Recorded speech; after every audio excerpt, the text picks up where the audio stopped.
So a very good morning to all of you all, and we really look forward to this session, and I'm really honored to moderate this session with my eminent panelists here. I really look forward to a power-packed session where we have a lot of discussion and a lot of takeaways. The subject, of course, is HR-led innovation, innovation in talent development. So the rules of the game are like, I get the opportunity to set the context for say like 4.5 minutes, 4 minutes, and then I'll be asking questions related to the subject, and we'll have a little, we'll have few rapid fires in between, but this time instead of you all asking us questions, we'll ask you questions. So pay attention. So pay attention and let's see how it goes, and I hope you have a lot of takeaways and we have a lot of takeaways also. So going in fast to the subject, like HR-led innovation, let's talk about innovation as such. So technology-led innovation has disrupted actually every company, and it has altered the market landscape, right? And if you respond to it, if you respond to any such change, so innovation, actually you survive. That is a requirement for survival. But if you do something in the new, I mean you innovate, that is the formula for success.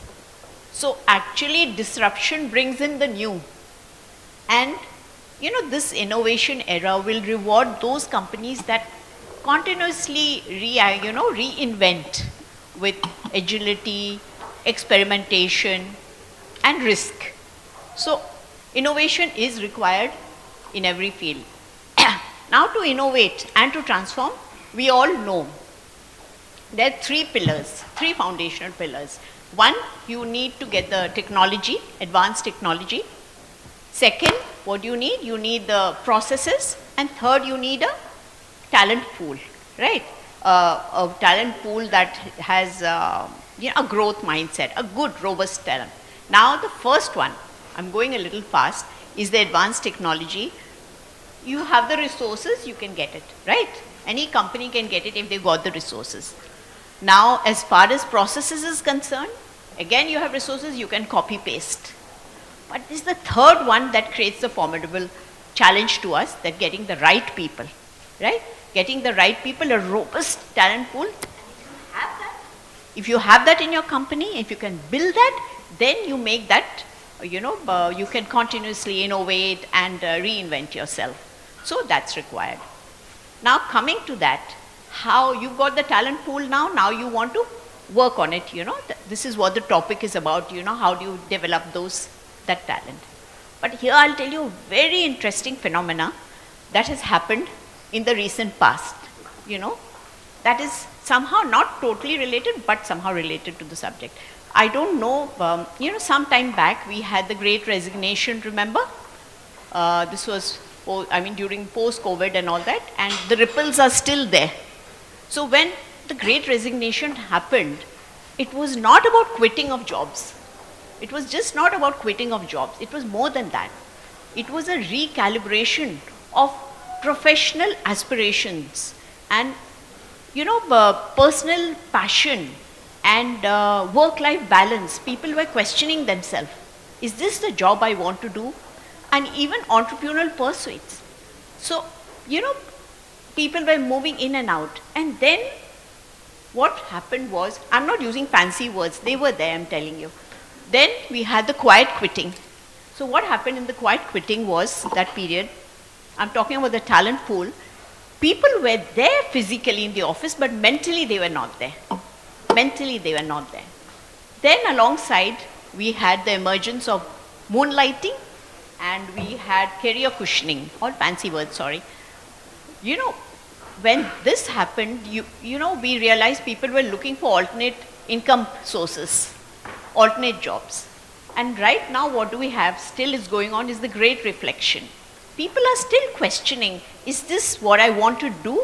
They're questioning their, life preferences. Is this job the one I'm looking for? So there is a lot of influx, and what you have is, you don't have the talent which is very stable that you would like to develop. That's the question, I'll tell you. do you have the talent that is stable over there? And I'm not talking about attrition, let me tell you. I'm talking about people who are not even sure they want to be there, or they have, because careers use all these years. We have been having linear careers. A doctor always continued to be a doctor, a lawyer. Now people are thinking of alternate careers. And so talent is moving here and there, not for any such reason, and you need to have a talent density so that you can work on it. So this is the challenge that we are facing today. And I'm sure all the industry experts sitting here have faced this challenge some way or the other, some time or the other in the recent past, and are maybe still facing it. So that sets the stage of a discussion today about talent. Here we are and how we can go further. And I really look forward to this engaging discussion. Of course, I'll be putting the questions up to you. And we all know that innovation, we're talking about mainly innovation beats in the heart of people who want to dream, dare and do. So come along with me on this journey today, next 25-30 minutes, and let's see where we go. I have the first question that I'd like to put up to, 1 second.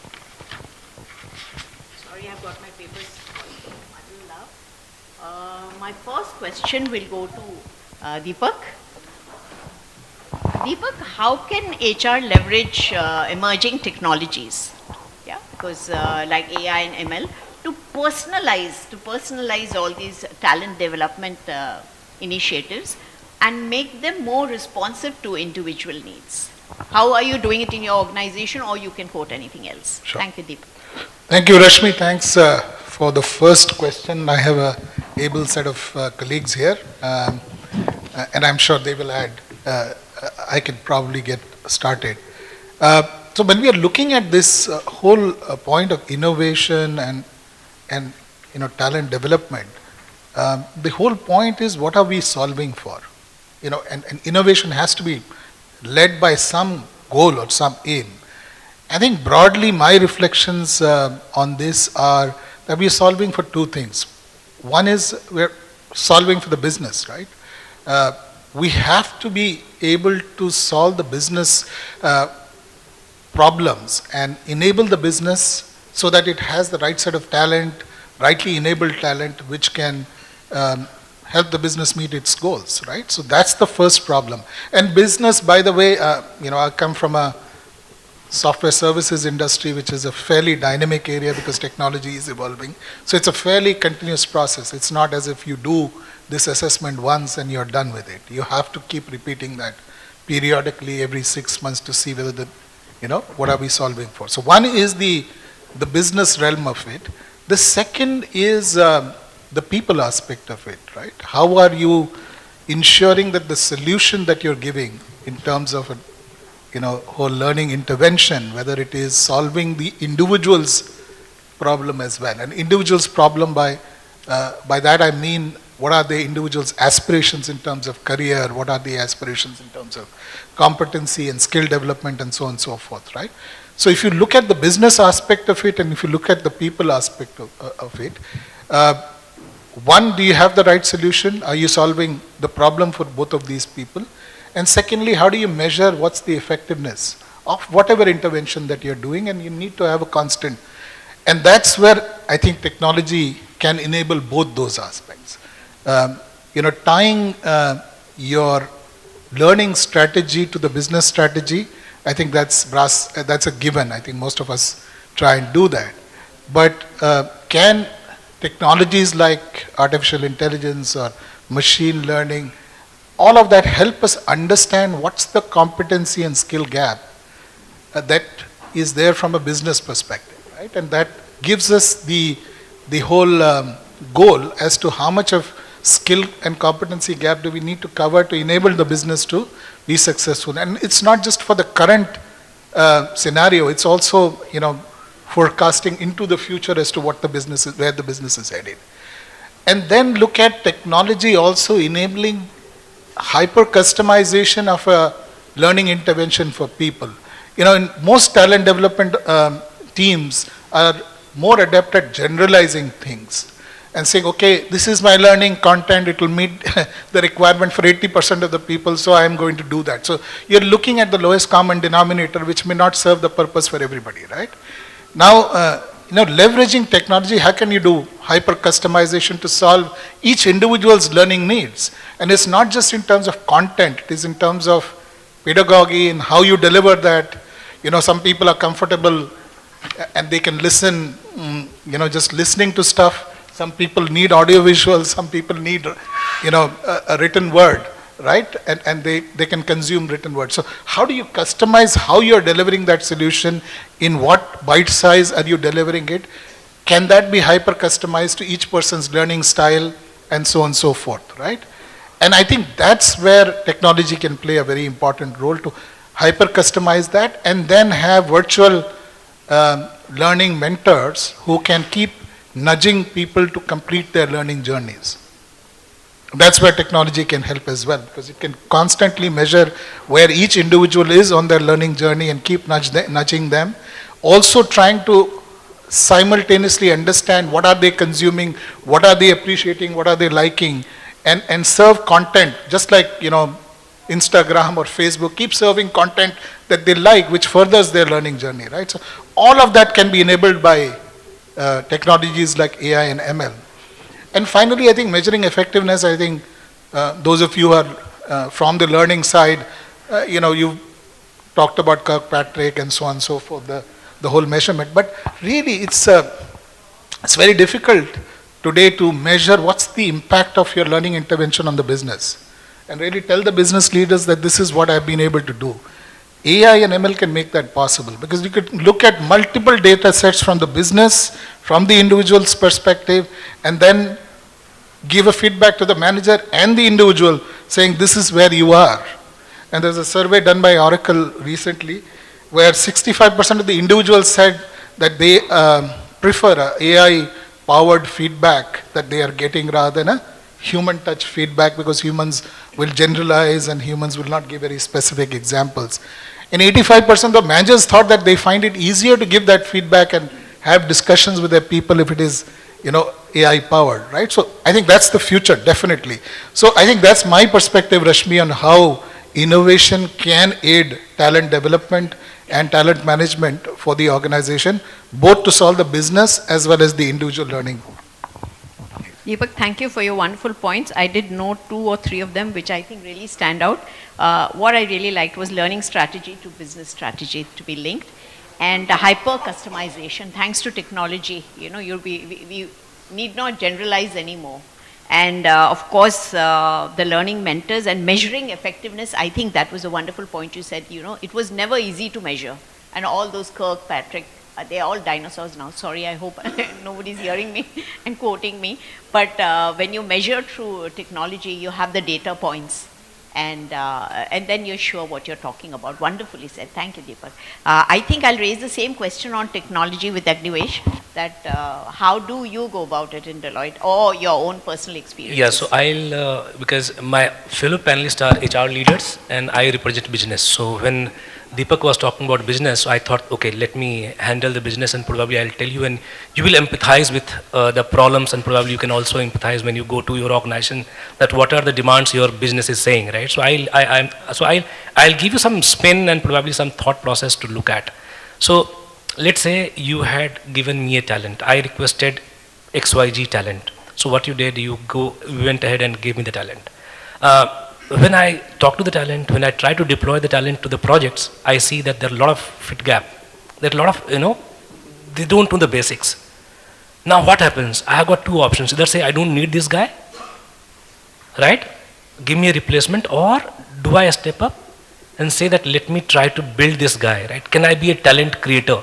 Rather than every time can I be from talent acquisition, can I be a talent creator? Can I look at certain skills which will at least let me survive my customer requirement? At the same time, we can enable certain programs, certain booster shots, so it will help him to grow to that level, right? This is a practical reality, and I'm sure that most of you who are in talent acquisition or in HR, you might be knowing that how business is that, because when I walk on the floor, most of the time my talent acquisition team, even in my previous organization, used to hide away from me, because I used to ask, where is the guy? AI? Because demand is such a way that in a person you will like to have, qualities of multiple qualities, right? In one person. This is the business demand, because business requires that. And the thing is that the talent is not there, the things is not there.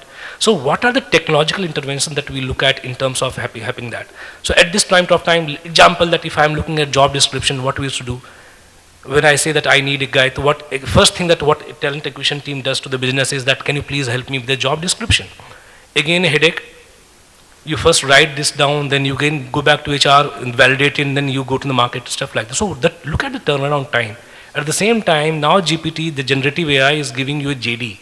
It takes the best of ability of available skills, what are the competency areas this needs to have, and then also it will look at what are the, and then you customize. So the turnaround time which used to happen for 5 days for at least multiple follow-ups, few escalations to your CHROs, right? The turnaround time become at least an hour or probably a day. On the technology part. No, at least, and the same thing what is happening when I'm evaluating a candidate. Put some AI screen, what Deepak was also talking about. The candidate screening becomes more, what you say, optimized by using those technologies which will give you a prescription that whether I need to have this guy or not, right? So be it do facial analysis, or you look at semantics, you look at sentiment analytics through the various tool and understand whether what is the purpose of that. So purpose of saying is that this is a joint responsibility, right? And what we have seen in most of organizations, lack of collaboration, lack of trust between the business and the HR itself, and talent acquisition team itself, right? Because this is the practical challenge. I'm being very open and honest to this, and that's why we tend to solve the problem by having an effective collaboration and jointly see that if I have a talent need, because if I need a diverse talent need in one person, technology is changing at any point of time. Today I am looking at Java guy, tomorrow I may look at something like a prompt engineer, and in India we don't have prompt engineer itself. And the JD says that I need a prompt engineer which has 5 years of experience, while the technology is only 2 months old, right? So look at the challenges, look at the dynamics that we need to go and do that. In meantime, there are 2-3 models that we follow, right? As I was saying that, can you be talent creator? Can I take a bet? Can I give him some risk to fail? It's okay, the person is failing. So it depends upon how mature is your ecosystem is, how mature the culture is, and then how can you bring that upskilling. I give you example of my previous org where what we did. So what with the organization did, they say that each employee, including HR, will go on the new age IT skills. Imagine HR professional was sitting in an organization and doing a course on Java development, mobile development, AI, blockchain, and they all were frustrated. They all were frustrated that why, what is the need? A lot of questions keep coming. They were trained on the Power BI, that how can you use the Power BI to use yourself. Then when we did this survey, again the follow-up survey when the organization did, they realized that the confidence level of entire organization in terms of learning was high. So they spent about $2 billion to the upskilling, to entire organization upskilling, without saying that only we'll do tech guy or they did it for all. Now imagine, second part in the talent is that if you look at one, upskilling is one. Second thing is we look at how we are going to source these candidates. So now you look at, you might have read in ET couple of days back that large training centers of Infosys and TCS might be looking at a bleak future next time, because most of the organizations, what they are doing, they are going back to campuses and saying that, can you please teach these guys these skills which is going to be relevant to me for next 6 months. Because the time you pass out from your campus, be it B school or be it engineering college, you are obsolete. Because the organization is taking a altogether different skill altogether, right? But this practical reality is different. So these are initial thought when we look at in terms of skilling, leveraging technology to help our employees to go as per the learning, because classroom learning along with the job may be difficult. So what are the kinds of things that we do where they can enable and they can try to learn at the go, and then look at the interest. So then what I see in a business mostly, and probably to all of you, we look at 2-3 things, okay, when we get the candidate. We look at experience is fine, but we look at skills. The person has skills. Can he convert? Can he solve the problem? Can he solve the problem? Technology is evolving, because when I started move from HR to business, so I was the SAP HCM consultant, right? Give you just example. SAP HCM consultant learned on the fly and did that, then keep changing. Today, if I don't know technology myself, today, if I don't know how to use GenAI myself, today I don't have use cases, I will never be able to consult my customers in that, the space. And at the same time, I will never be able to guide that. So what is happening if in any of the technological intervention, we need to look at art of possibility. Not I am asking going and code, but look at art of possibilities. In my previous organization, I learned Power BI and then we started creating a dashboard. So now I don't need to depend upon somebody else. I have got the data set coming in, I'll just create a dashboard to myself.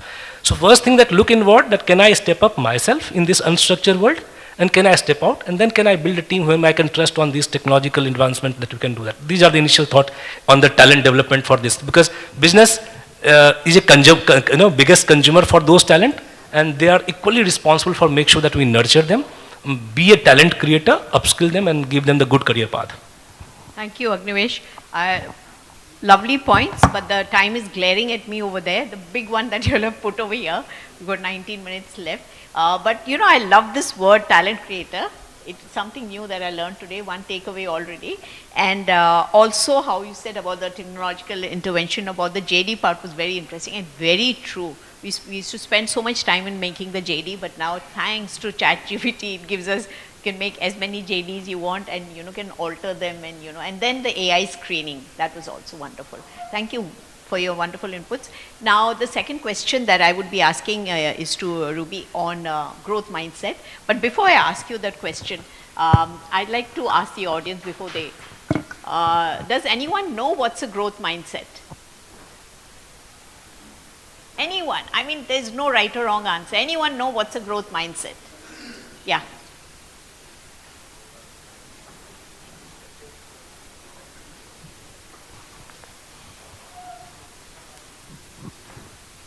Can you give the mic? Hello. Yes. Yeah, good afternoon to everyone. I'm Dipanjan Sinha.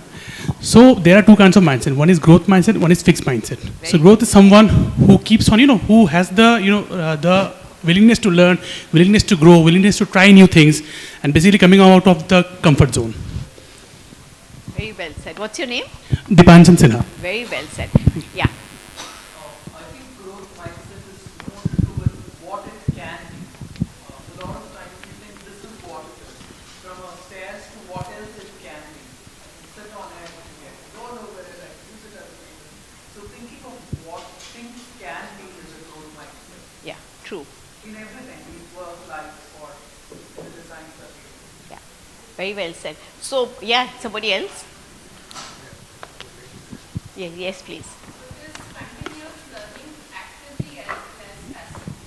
Very well said, yes.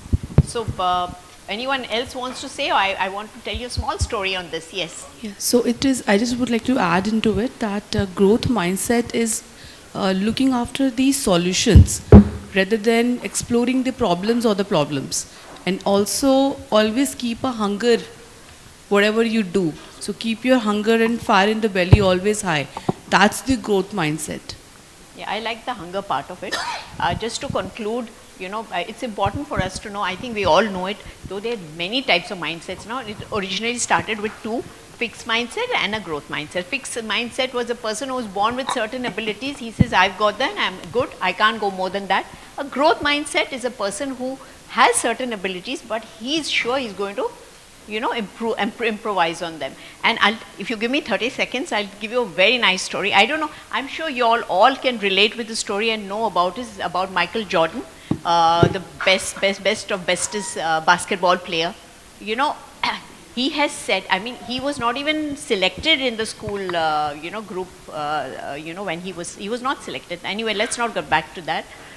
He said he missed, when you have the basketball shots where you throw it up with the ball and all that. I think you call them shots. And he said, I missed 3,000 of them, and he's 9,000 of them, and he missed 300 games also. And he said, I failed and I failed and I failed, and then I succeeded. We all know how he has succeeded. And he failed so many times and finally he succeeded. This, my friends, is the quintessence of a growth mindset. You fail, and then you succeed. So that is a growth mindset. I'm sure, I think summing it up, it's all good. And here we are talking about growth mindset with HR, and my question is to you, Ruby, how do you think we can inculcate this this culture of growth mindset in our organization, how essential it is today, and your views on this. Thank you. Good afternoon, everyone. So I'll share a few business challenges when it comes to talent development and how do we, all of us, struggle with it, and also how can we embed growth mindset. And people who work with line very closely will completely resonate to what I'm saying. The first challenge that we all face is supervisory hoarding. I have a top talent, but I will not let that person go because he's my rock star. He gets 70% of my business in the organization. Number two, HR doesn't have we want to play safe, right? So if there is a competency gap, I will still go and buy talent and not build talent internally.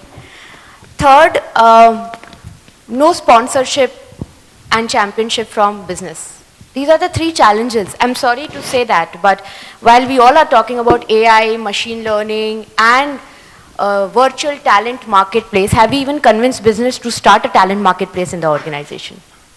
Right? And I take a lot of pride because I was a part of a growth mindset culture where we actually embedded a physical talent marketplace. There was a business, there were top talents, but the other business leader didn't knew about it. Right? So lack of fungibility, lack of mobility, and then how do you develop them?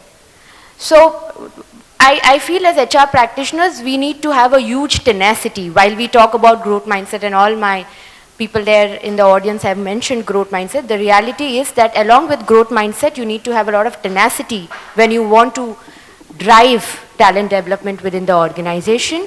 You need championship from leaders, and that has to be a part of their KRA and KPI. I cannot build talent if I don't have my leaders there.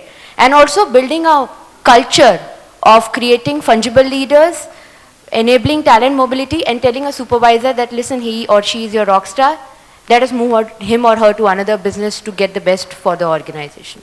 So I believe that's very important. Thank you. Lovely points, and very crisp and very well said. Huge tenacity is really required, and championship from leaders. I think this leadership point we should cover. You can't have any growth in the organization if the leadership doesn't take you through. Yeah, very well said. I just love those points, and that creating a talent marketplace, the organization. Well said. So we'll come to you now, Abhishek. Thanks for your patience, and you've been listening so nicely to all of us and wondering. We've got 12 minutes left now. The question that I'd be asking you is that on continuous learning, a little bit on that, with the rapid pace of, the technological change and all that, continuous learning has become a business imperative now. Everybody's on the thing of learning has become so important. And, how do you think organization should, have lifelong learning, continuous learning, lifelong, in the forefront of their talent development always? And the second part of my question is, so there are two parts to it. Second is, how do you measure? Yeah, how do you measure? Definitely not the Kirkpatrick way. That how do you measure that, whether this culture of learning has actually been ingrained or deep-rooted and is sparking innovation in your teams? So two parts to it. Thank you, Abhishek. Thank you, Rashmi. I think firstly I'll give you the construct, the company from where I belong. Ericsson is basically a telecom infrastructure software service provider. The 2G, 3G, 4G, 5G, 6G of the world, the technology is owned by companies like Ericsson, Nokia's, and Samsung's of the world. Telecom operators like Bharti, Vodafone, MTNL, they are telecom operators who are selling talk time. I don't know, everybody will start talking about 2G, 3G, 4G. Nobody knows what is 1G. 1G was wireless set. So I think for technology is our pulse, and it is very important for us that the continuous learning is there very much in our core system per se, because we are experimenting with 6G, and in our one of the R&D lab in Stockholm, we are also experimenting with space connectivity, telecom connectivity, and 7G as well. We are one of the few setups, and I'll be giving you few data to ponder. We invest close to 22% of our top line on R&D per se. So this is one company which invests in technology per se. Okay. And that is why it is very imperative for us to have a very well-defined continuous learning program per se. We have devised, I think, our strategy is very much defined for 2030. Unlike other setups per se, we define our strategy, the business strategy, and then the HR strategy inculcating the complete employee life cycle management. Okay. Unless until it is entangled together, it's not going to work. Be it, I mean, you have a talent acquisition strategy, talent management strategy, L&D strategy, workforce planning strategy, and I mean, you need to stitch the whole story together per se. Similarly, on the learning thing, Rashmi, what you talked about, I think we do have 5 learnings which are very clearly mandated for us, because what we believe that in coming 5 years, this is what we are going to invest in. Cloud native is there, security is there, AI is there, ML is there, and power skills are there. So the map is very much clear. Okay. Now when we are talking about continuous learning process, we do have a platform called Degreed. It is an AI enabled program, and it is all the moment you get into a job role per se. Agniwesh talked about the job role and he put all the blames to the HR folks. I mean, he never pondered about what was his business guy doing while recruiting the guy. So I'm not getting into that perspective. When you have to drive the complete people strategy, HR strategy, the job roles has to be owned by the job owners centrally. You cannot expect an assistant manager HR or a CHRO to know that every bit of technology, even the CTO doesn't know. I can tell you, I can watch on that, because the technology is changing so much. So I think our strategy is very simple. Learning reach is 99.2% for us on a Degreed platform. The moment you get into from a TR specialist to a HR business role, the moment your role is changed, you can go to Degreed path. The standard learning paths is there, that these are the necessary learning pathing you should be doing.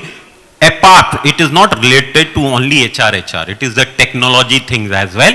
And all these 5 skills, what Agniwesh said is very correct, that all across all the 100,000 odd employees of Ericsson, everybody has to go through these 5 power skills, which is very imperative for the business perspective. Now, I mean, how do you monitor it? Simple matrix, what we are able. We are inculcating those power skill in ourselves, and that is why we are not able, because we know software professionals are there in the market, but telecom domain specialists are not there, and we have been able to make that move, that our external intake from 7,000 it has come down to 1,000, and all the internal movements have moved from 21% to 40% internal mobility, because people have done the learning. And we are able to give those new project, new technical skills to those people. And any company, if you are having 40% internal mobility in your company, your attrition is bound to come down, because apart from compensation benefits, it is the career pathing which saves the whole talent density, talent market on that. So it is all stitched together. It's a lot you said, and I love the first line that you said, technology is our pulse. Yeah. So, like Agniwesh said, that, you know, all those skills together, everybody learns everything so that everybody knows. And it's not only the responsibility of HR, it's the responsibility of everyone. I hope you all are listening to that.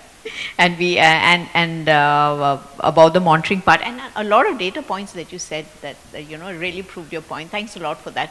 I think we have time for one question more. That's on talent density. We've all along been speaking about individual development, how career plans and how AI can help in making individual plans and learning pace and all that. Right now, the last question is on talent density, you know, and how do you build on that? And Ruby, I'll address this question to you and later to Deepak also.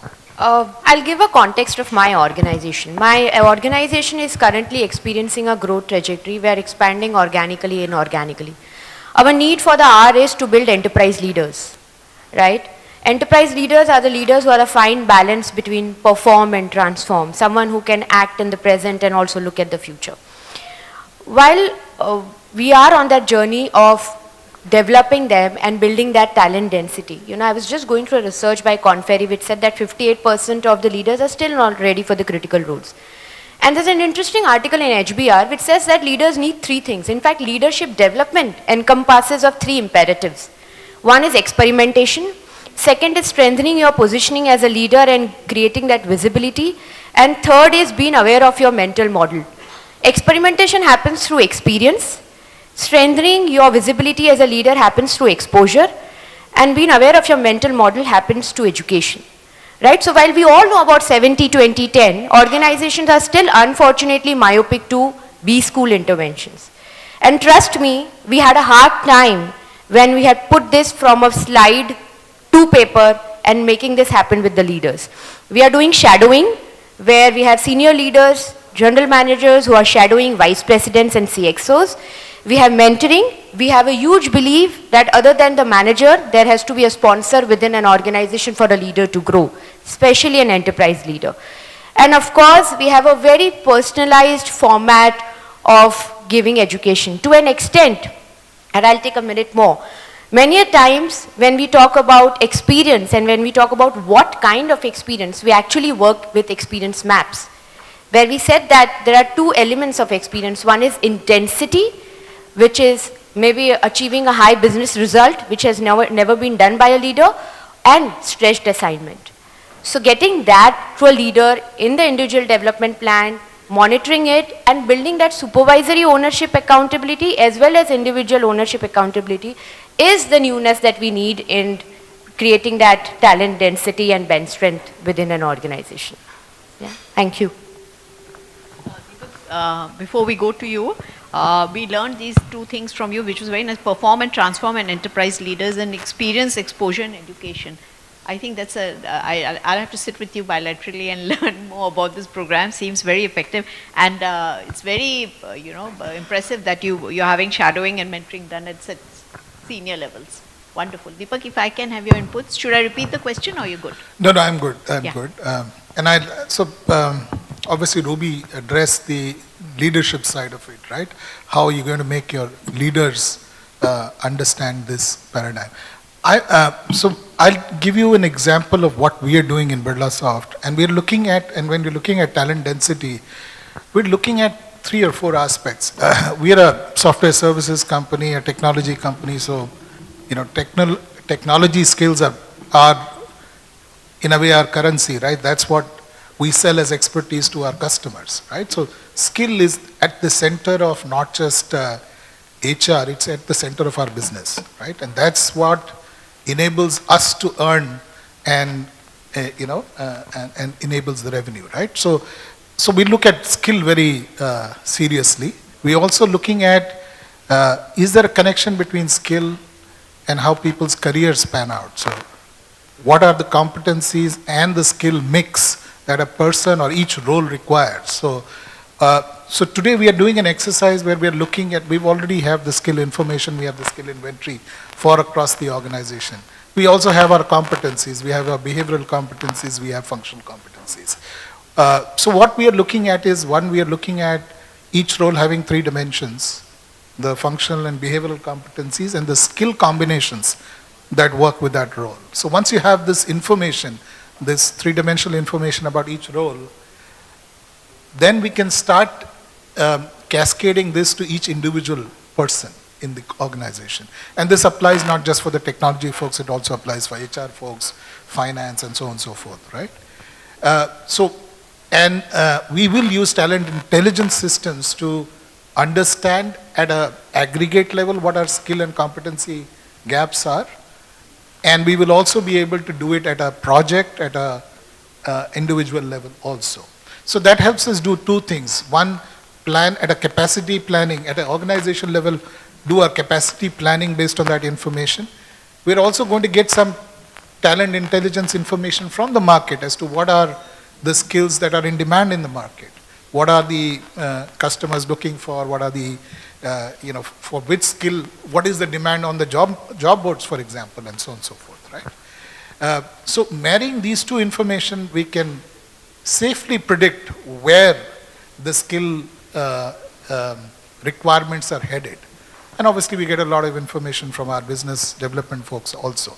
So combining all of this information or this intelligence, and we're using some talent intelligence tools to help us compile this data, we really know where we are headed in terms of at an aggregate level, at an organization level, translate it down to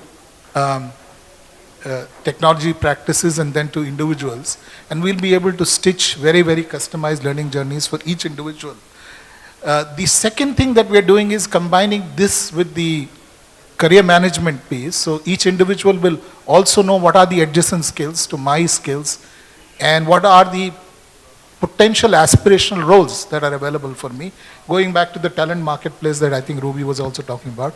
So people will be able to do this, and we are also integrating with our internal job market. So people will also know what are the roles that are available for me to apply within the organization adjacent to my skills. And each individual can then plan their own journey in terms of what is my aspiration, in terms of where I want to head from a career perspective. And hence, if I want to head there, these are the competencies and skills that I need to develop. And it will also have a recommendation engine integrated with the learning management system to also project to them what are the courses available for them to kind of develop those skills, so that it's a full circle that we achieve. So we are headed on that journey, and we hope to have this talent marketplace ready. We will do away with any promotions, as we call it, or career progressions will all happen through the talent marketplace. There will be job postings, people will apply for it, and with the best person will get that job, rather than just people within those projects getting those opportunities. It will open the opportunities to the people across the organization. So one, it will help in increasing the talent density. We've already seen some impacts of that, where the skill density on an average from about 7 or 8 skills per person, now that density has gone to about 21 skills. So as almost a doubling of the skill density, and people are, and since it's also integrated with the learning management, and we have a fairly wide platform which gives us probably the best content available. And I could name Coursera is the platform that we are partnering with on the content. So that helps us curate content for each individual's needs. And so that's how people can stitch their journey and go over that journey. And it has a nudge engine which nudges them on how they're progressing on the journey. So that's the whole journey that we have started. Hopefully we should reach our objectives. Thank you. And I think Birlasoft is really doing a lot on that. And thanks to the talent marketplace that you started, I think the journey starts here and ends over there. Great. And I love that line again, technology skills is our currency. Very well said. And the connection of skills and careers, that whole thing, I think it requires a lot of work, but I'm sure it's very well done. And it increases the talent density also, and you have that internal marketplace, makes the whole place more worthwhile. And then you have all those, phenomena that I mentioned will at least stop the people from running out. There'll be less of an influx. Thank you very much. I think that shows the red thing that time's up. Do we still have 2-3 minutes or no? We can ask questions. Or we can ask. I have a question that I'd like to ask you and everybody else. Do we have time? So there is one question on leadership that I'd like to ask, because there was no direct question on leadership. So I have, yeah, so I'm giving this to you, each of you. Yeah. And is there anybody who would like to volunteer from the audience? Yeah? Anybody? Yeah, please. So there are no right or wrong answers. Huh? Please participate. I'll tell you what to do. Sure. You can pass this on to somebody else also. Anybody else wants to participate? So this is a very, so what you need to do, these are 5 competencies. I'll read them out. And you can use a mic. Yeah. Yeah, no, you don't have done separately. Okay. So all you need to do is that, there are 5 competencies written over here. We have adaptability, empowerment, technology-driven, data-oriented, and visionary. These are, they're more than that. They're 5 competencies for leadership, for driving talent development. Yeah? So please prioritize them according to your perspective, your company. 1, 2, 3, 4, 5, likh do aage. You write down, and then I'll tell you the survey results that I have with me. Yeah? So do your 1, 2, 3, 4, 5. Yeah, done? Keep it with you. Anybody else who's done it? Everybody's done it? 1, 2, 3, 4, 5. So this is in today's context. Yeah, today's context, they all are important. There's no right or wrong answers. All of them are required. But if you had to have the first one, second, third, fourth, and fifth, how would you rate it? So there was a survey done. Don't ask me where all. In a lot of offices and ChatGPT, Bard, everywhere else, and a common factor was taken. So the top tier is data oriented, number 1. Okay, so if you got it right, please mark yourself right. Very good. The data, because leveraging analytics for informed decision is crucial today. Number 1. Things have turned, you see. The visionary leader is the last now, sorry. Not the last, is the third. Second one is technology. Technology driven, because embracing technology is essential for efficient, engaging talent acquisition. The third one is a visionary. You have to be a visionary somehow or the other. The fourth one is adaptive. Yeah? And the fifth one is empowering. Fostering a culture of empowerment is important, but compared to this, it goes a little behind. It needs to be coupled with something else. Anybody has got this all right? Oh, wow. Congratulations. I think business world needs to give him please give him a gift or something. Ma'am, the max I can do is give him claps. Please. This came from you, no? Instead, you should be giving them and all of us, them also something for participating. Got it right here? A certificate. Yes. Certificate of what? I'll give you a business word. Of excellency to them. Excellence, yes. Thank you. Very well. What's your name?